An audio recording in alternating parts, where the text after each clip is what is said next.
Chapter 1: The Diaper Hero. Looking in the mirror, our hero Captain Zero looks himself over to make sure his outfit is perfect. His black tights were free of dirt and tight enough to show his bulging diaper underneath, which was just how our superhero liked it. His black cotton shirt with the Pampers logo across the front in bright purple. On a black rope around his neck, his purple pacifier dangled on the front of his shirt. His purple cape hung around his back, but it was cut short enough so those behind him could also see his well-padded backside. Captain Zero was sure that he was the only 15-year-old, diaper-wearing, thumb-sucking, crib-sleeping superhero. Yes, he was different, and he knew it. But he was no less important than any other superhero, and he had a job to do. Our hero was satisfied with his look, and throwing his cape back, he darted out the window and into the streets looking for those in need of his special superpowers. Chapter 2: A Thief in Disbelief. "Help, someone please help me," came the call from the street. Our hero flew lower to get a close look at what was going on. A mugger wearing a black mask had a gun to the back of an older woman outside of an ATM machine. Captain Zero was not at all happy. This kind-looking older woman reminded him of his nanny, and to see someone try to hurt her was more than he could stand. He flew down and landed on the street in front of the man. "Stop in the name of all that is good and diapered." Laughing, the man replied, "What kind of sissy hero are you?" "I am Captain Zero, defender of all who are good, and punisher of those who are naughty," replied our hero. "And just what are you going to do if I don't let this lady go?" asked the thief, who grabbed the lady's arm tight as she let out a little gasp at the tightness of his grip. "If you do not let this nice lady go before I get really mad, I will be forced to turn you into a helpless infant so that you may be brought up all over again, and correct your bad behavior." "Oh yeah, I believe you, and I should run away," the man said, mocking our hero. "But instead I think I will just have to kill her." Before he could carry out his threat, our hero stared into the eyes of the thief and he was instantly frozen. He wet his pants and dropped to the ground, letting go of his grip on the lady and dropping his gun.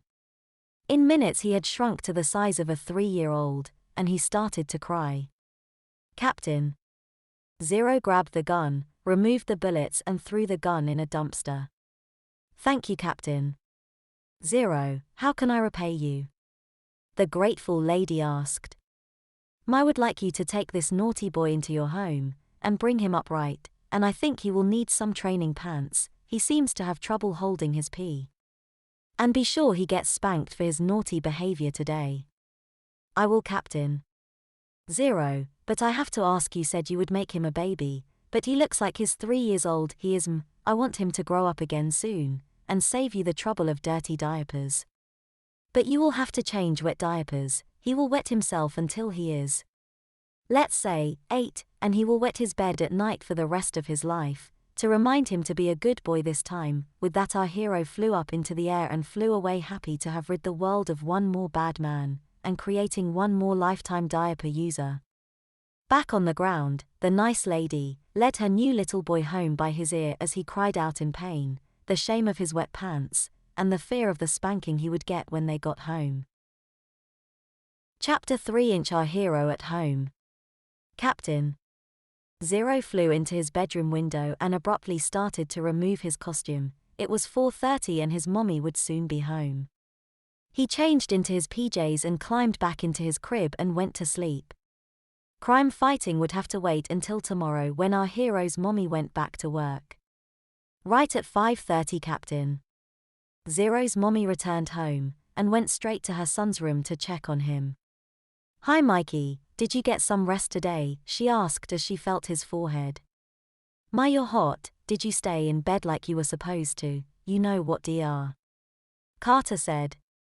Mikey, which is the name given to our hero at birth, knew what his doctor had told him, but he also knew the truth. He had been told to stay in bed because he kept getting sick, and had been put in a crib when he had not followed his doctor's orders. Mike knew he would get sick. He always was sick for 24 hours after using his secret powers, but it was a price he was willing to pay. He liked his crib, and his diapers, and especially his mommy's attention, and as long as he kept getting sick, he knew it would continue.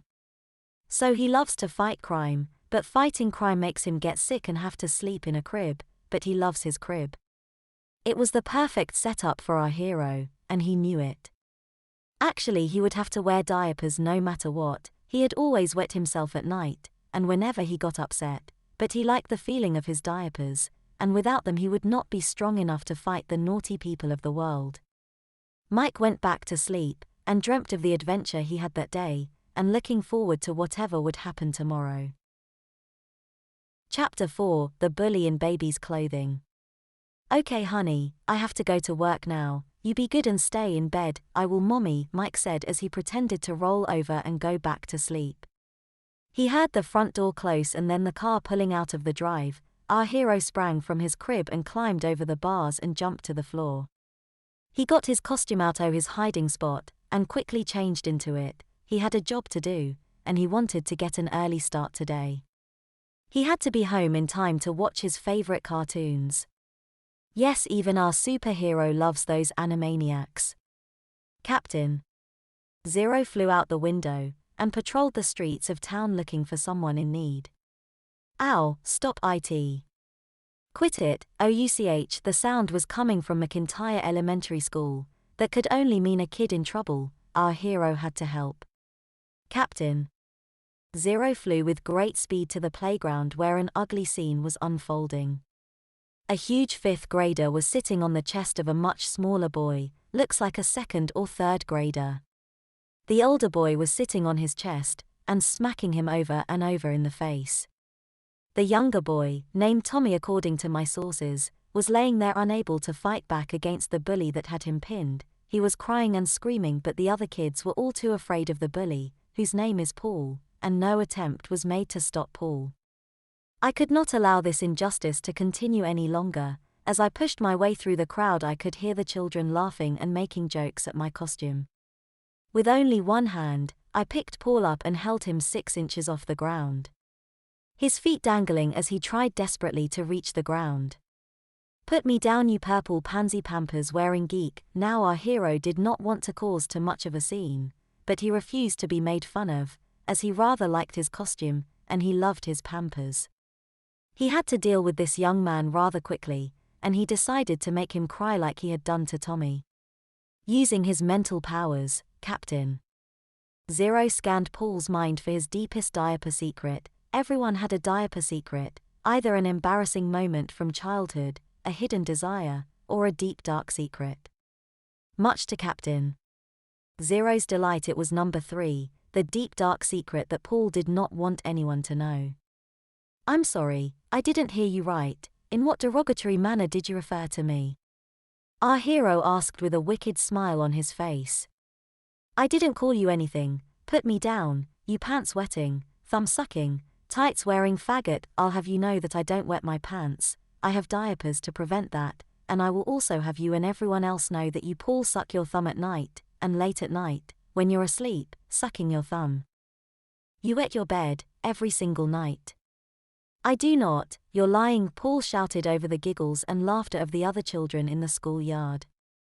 I can prove it, don't make me prove it, our hero said, allowing Paul one last chance to back out of the humiliation he was seconds away from suffering. You're full of shit, you sissy baby. That's it, you leave me no choice. Tommy, pull down Paul's pants. No, don't, I'm sorry, don't do it, Tommy. Please, Captain Zero, tell him not to do it. Paul said, starting to cry. I'm sorry, Paul, but it is too late now. Tommy, do it now. Tommy did as ordered, and then moments later he and the other kids were rolling on the ground laughing. Paul just dangled there from Captain Zero's hand. He was crying loudly now, as Captain Zero spoke again. That's right, boys and girls, Paul pees his bed every night, and as his punishment his mommy makes him wear plastic pants all day long, even to school. Paul was really upset now, and our hero decided he had had enough. Releasing his grip, Captain Zero dropped Paul, and he scrambled to his feet, pulling his pants up as fast as he could, as he ran inside the school. The children cheered as Captain Zero waved his arm over the crowd as he flew away, just as he cleared the top of the jungle gym. He shouted, be good, be happy and wear your nappies, and he was gone. Chapter 5 Trouble at Home. Back in his room, he changed out of his costume, and put his PJs back on and climbed into his crib. Our hero was Mikey again now, and he felt worn out and sick as usual, but he also felt good. He knew that Tommy would never again be hurt at school, and Paul would never tease anyone again. He drifted off to sleep, as he sucked on the bottle of juice his mommy had left for him. He liked to drink from his bottle, and his mommy insisted on it, since he had already spilled several drinks on his new crib mattress. Mike was awakened by a noise downstairs. He knew it was too early for him mommy to be home, and he was scared. As quietly as he could, he climbed out of his crib and sneaked into his closet to put his costume back on. Mikey was once again Captain Zero and was no longer scared. He quickly and quietly darted out of his room, and down the hall to the top of the stairs. He was a man wearing all black downstairs, loading his family's possessions into a large black bag. He tiptoed down the stairs, and just as he was going to pounce on the robber, he tripped over a box his mommy must have left on the bottom stair. He fell to the floor and his pacifier flew off his neck and slid across the floor. He had to get it back. Without his pacifier he had no powers. The robber, hearing Captain Zero fall to the floor, spun around and saw Mikey struggling to get to his feet. He was weak again without his pacifier and had trouble getting to his feet. The robber ran over and grabbed him. "You little brat, you were going to jump on me, weren't you?"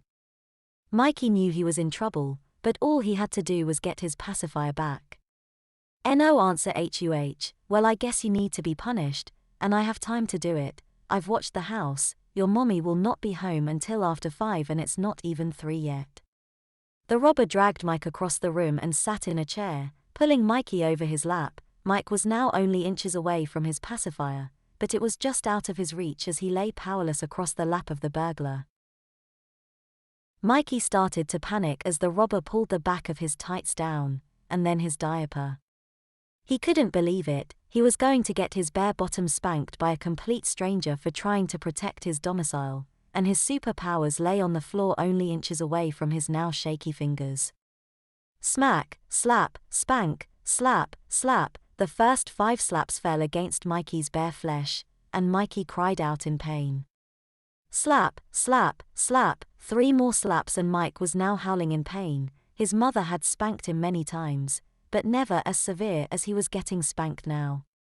The robber got nervous that someone might hear Mikey's screams and know that his mommy was not there.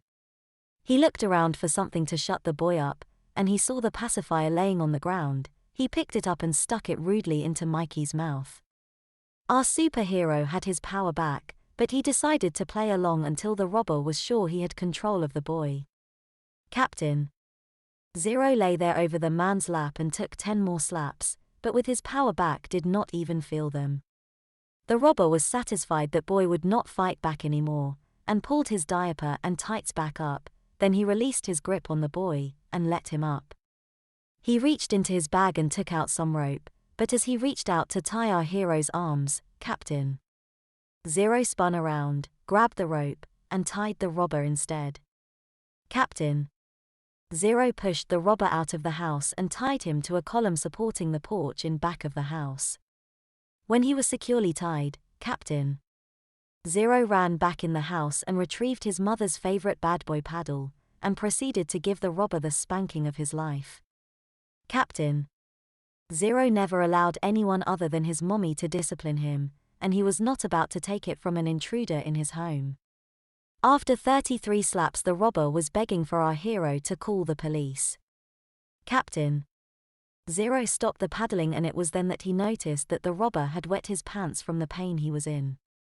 "Fine, I will call the police, but you are to repeat nothing of this to them. You were tied up by a good Samaritan, not by a 15-year-old with superpowers, understand?"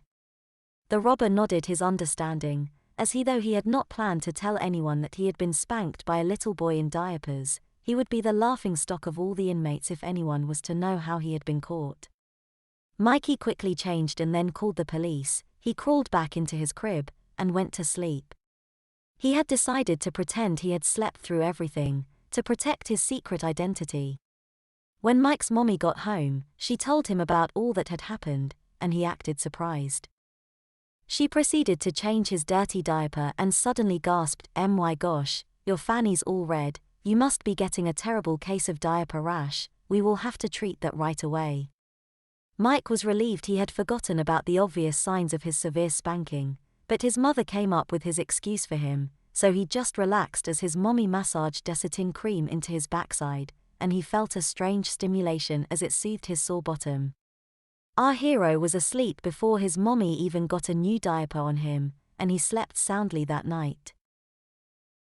Chapter 6 House Guest.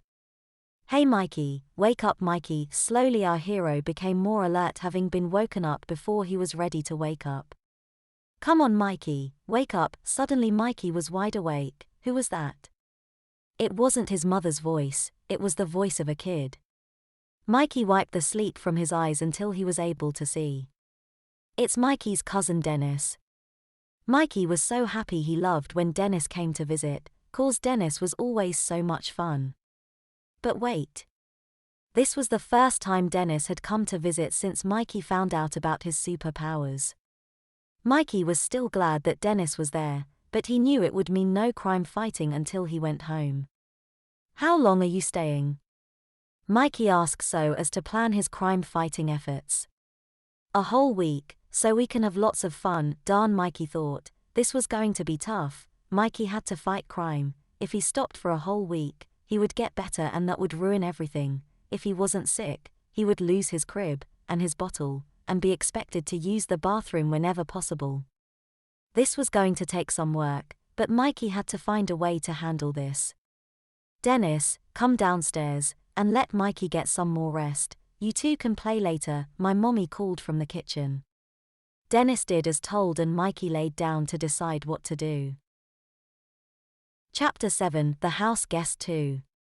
"Dennis honey, could you please get all of Mikey's laundry out of his closet? I want to do the laundry this morning." "Sure mom," Dennis replied. Of course she isn't his mom, but he liked calling her that, and she didn't seem to mind, so he did.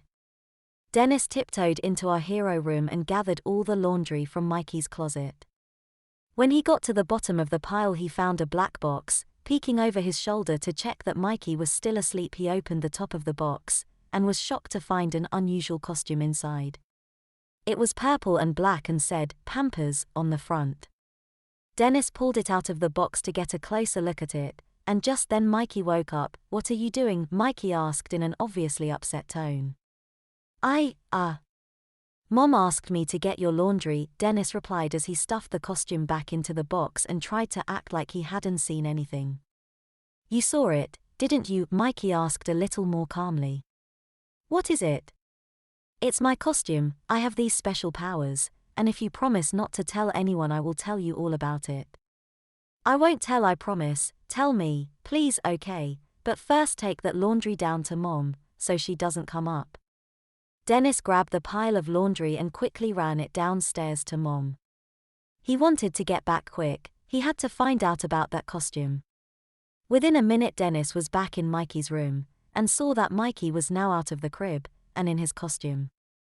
Mikey told Dennis all about his powers and his adventures and even demonstrated a little. Mikey watched as Dennis was in shock as Mikey flew around the room. "Wow, how do you do that?" "I don't know, it has something to do with this pacifier I found in the woods, but I don't know what. When I wear my pacifier I have superpowers." "Do you have to wear the costume too?" "No, the costume is just for show. No one would believe a superhero without one. It's a marketing thing, you know, like Superman or Batman." "So who are you?" Dennis asked. "I am Captain Zero," Mikey said, almost wishing he had cool background music like other heroes had when they said their names. "Knock, knock, can I come in?" came my mother's voice from the door. "Just a second," Dennis said, as I put my PJs on over my costume, and climbed back into my crib. "What are you doing in there?" "Nothing, come on in," Dennis said, still a little nervous. Mommy opened the door and found Mikey asleep in bed, and Dennis sitting playing Nintendo. "I just need to change Mikey, then I'll leave you to your playing until dinner time." "No, wait, I just changed him," Dennis lied. Dennis hated to lie to her, but what choice did he have? He didn't want her to find out about Mikey's secret. You did?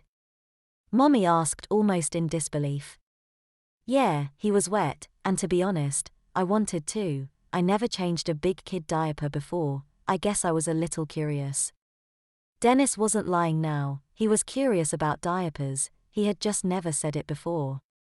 Well, okay, I will call you when supper's ready. Okay. As soon as Mommy left the room, Mikey woke up and started taking off his clothes. I have to get my costume off before she comes back. It's too risky wearing it when she's home. Yeah, and I guess I should change you while your clothes are off, Dennis said with excitement in his voice. What, you can't change me, Mikey said, extremely nervous. I have to. If your mom comes back and finds out I lied, she'll spank me for lying to her. Well, I guess so. Let's get it over with then, Mike said as he laid down on the floor. Dennis came right over to him and started to remove his wet diaper. Wow, you're soaked. Where does your mom keep the new diapers? They're in the top drawer. Please hurry. This is very embarrassing. You know, I'd kinda like to try one on myself. Would you mind? Dennis asked, surprisingly confident. Yes, I would, replied our hero. But you can wear my training pants. Mom lets me wear them sometimes when it's hot out. They are nice and soft, and thick too. Wow, can I really? Dennis asked. Sure, they are one drawer down from the diapers. Dennis now had a nervous look on his face and he stuttered a little as he spoke. I'll try them on later. Dennis did want to wear them, but he was afraid that Mike's mommy would find out and he would get in trouble. Okay then, you can put one on before bed tonight.